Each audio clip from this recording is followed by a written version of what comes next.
یقی محکم عمل پہ ہم محبت فاتح عالم، جہاد زندگانی میں ہے یہ مردوں کی شمشیریں۔ جناب صدر، معزز مہمان خصوصی، مہمانان ذی وقار، اساتذہ کرام اور حاضرین، السلام علیکم ورحمۃ اللہ وبرکاتہ۔ 17 اکتوبر کو نہ صرف علی گڑھ بلکہ جہاں جہاں چمنستان سید کے پھول اپنی خوشبو بکھیر رہے ہیں، وہاں وہاں سر سید اور ان کے زرعی کارناموں کو یاد کیا جاتا ہے تاکہ ان تمام خوابوں کی صحیح تعبیر کر سکیں جو سر سید نے دیکھے تھے، اور روز محشر جب خدائے واحد سے ہمارا سامنا ہو تو اس وراثت کے صحیح وارث کے طور پر اس کے سامنے کھڑے ہو سکیں۔ حاضرین، سر سید احمد خان صرف ایک نام نہیں بلکہ ایک نہ ختم ہونے والا عہد ہے۔ مشرق سے طلوع ہونے والا ایک سورج ہے جس نے ہندی اقوام کو بلا تفریق ایک خوبصورت دلہن کی دو آنکھیں قرار دیتے ہوئے جہالت کے تاریک غار سے نکال کر علم کے نور سے منور کیا، بدلتے عہد کے مطابق اپنے آپ کو بدلنا اور پھر امید سے کہیں زیادہ کامیابی حاصل کرنا سکھایا۔ 1857 کی بغاوت کے بعد ہر ہندوستانی کے دل میں یہ سوال ضرور کھٹکتا تھا کہ ان آفات ارضی و سماوی کی پشت پر کوئی معقول برہان اور کوئی حکیم و عادل اور رحمان کار فرما ہے کہ نہیں؟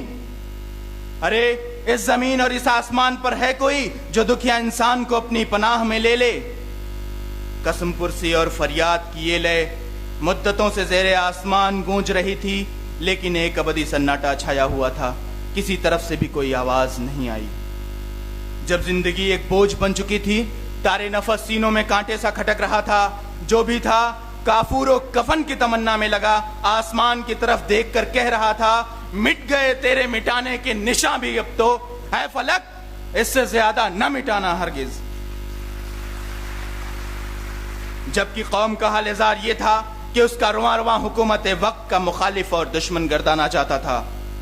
علماء، فضلاء و اطباء پر بے دریغ پھانسی کی سزائیں تھوپی جاتی تھیں، اس حد تک کہ دہلی سے میرٹھ تک کوئی درخت ایسا نہ تھا جس پر علماء عظیم کی لاشیں نہ ٹنگی ہوں۔ انگریزوں نے لوگوں کے افکار تک کو اس قدر محبوس کر رکھا تھا کہ کھلے ذہن سے اظہار خیال بھی جرم عظیم تصور کیا جاتا تھا۔ انہی تمام وجوہات کی بنا پر انسانوں کا ایک بہت بڑا طبقہ انسانیت کا محتاج اور ساتھ ہی ساتھ ذہنی، نفسیاتی، اقتصادی اور تعلیمی لحاظ سے جمود کا شکار ہو گیا، جو کہ ماضی پرستی کا خاصہ ہے۔ ایسے پرآشوب دور میں سر سید نے قوم کو راہ راست پر لانے اور کامیابیوں سے ہمکنار کرنے کی انتھک کوششیں شروع کر دیں۔ قوم کی وفاداری کو حکومت وقت کی موافقت میں ثابت کرنے کے لیے لائل محمڈنس نامی کتاب لکھ کر حکومت کی غلط فہمیوں کو رفع کیا۔ اسباب بغاوت ہند کے ذریعے حکومت وقت کی ناکارہ پالیسیوں اور ان کی ناکامیوں کے اسباب سے انہیں آگاہ کیا، اور اس بات کا پختہ ثبوت دیا کہ حکومت وقت کے فیصلے عوام کے مفاد میں نہیں ہیں، اور ایک مخصوص طبقے کو مشق ستم بنایا جانا بے حد غلط ہے۔ اتنا ہی نہیں بلکہ ولیم میور کے ان اعتراضات کا مدلل جواب لندن میں جا کر خطبات احمدیہ کے ذریعے دیا جو اس نے حضور صلی اللہ علیہ وسلم پر کیے تھے، اور اہل مغرب کو حقائق سے روشناس کیا۔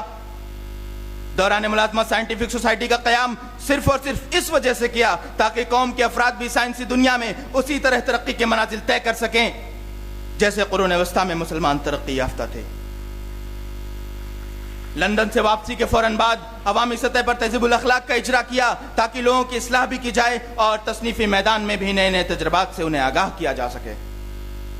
اور سب سے بڑا قدم مدرسۃ العلوم کے قیام کا تھا، جو کہ محمدن اینگلو اورینٹل کالج سے ہوتے ہوئے آج علی گڑھ مسلم یونیورسٹی کے نام سے پوری دنیا میں شہرت یافتہ ہے۔ اس قومی سرمایہ یعنی اس ادارے کو قائم کرنے کے لیے سر سید نے اپنی تنخواہ، جائیداد اور خوشیاں تک اس ادارے کے نام وقف کر دیں تاکہ کوئی کسر باقی نہ رہنے پائے۔ لوگوں سے چندہ وصول کرتے کرتے بقول سر سید میری صورت سراپا سوال ہو کر رہ گئی ہے۔ لوگ عاجز آ گئے انہیں چندہ دیتے دیتے، لیکن خود نہ تھکے، اور قوم نے ان قربانیوں کا بدلہ اس طرح سے دینا شروع کیا کہ ان کے ذلت و تحقیر کے لیے پرانے ٹوٹے ہوئے جوتے بذریعے ڈاک ارسال کیے۔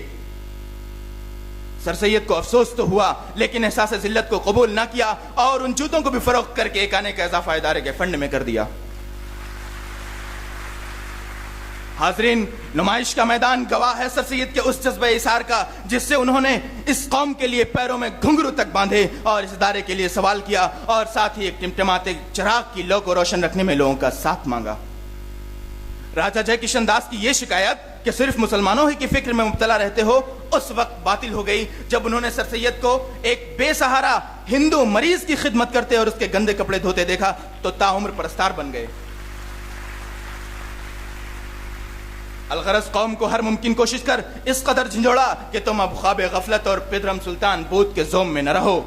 بلکہ آنکھیں کھولو، تازہ ہواؤں کا لطف لو اور کھلی آنکھوں سے نئی تہذیبوں سے روشناس ہو تاکہ توراچے کا اعتراض پھر تمہارے لیے بچا نہ رہ سکے۔ حاضرین، قائد کے دور اندیشی کی یہ نشانی ہوتی ہے کہ وہ سوتی ہوئی نہیں بلکہ جھانکتی آنکھوں سے خواب دیکھتا ہے، اور سر سید کے اسی قائدانہ صفت نے انہیں راتوں کو چین سے سونے نہ دیا۔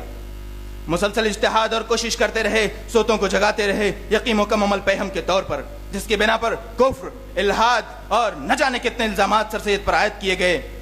اور مخالفت کا زبردست طوفان ان کے خلاف اٹھ کھڑا ہوا۔ اندرون خانہ بھی سر سید کو مخالفتوں کا سامنا کرنا پڑا، لیکن یہ تمام مخالفتیں سر سید کے پائے استقلال میں لغزش پیدا نہ کر سکیں۔ نتیجے کے طور پر آج علم، تہذیب، روشن خیالی کی یہ فصل ہمارے سامنے لہلہا رہی ہے، اور سر سید زبان حال سے یہ کہتے نظر آ رہے ہیں، فکر رہتی تھی مجھے جس کی وہ محفل ہے یہی، فکر رہتی تھی مجھے جس کی وہ محفل ہے یہی، صبر و استقلال کی کھیتی کا حاصل ہے یہی۔ بہت شکریہ، جے ہند۔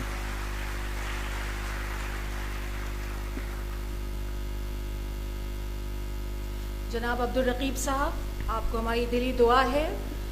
علی گڑھ مسلم یونیورسٹی کے طلباء کی بہترین نمائندگی اس تقریر کے ذریعے کی۔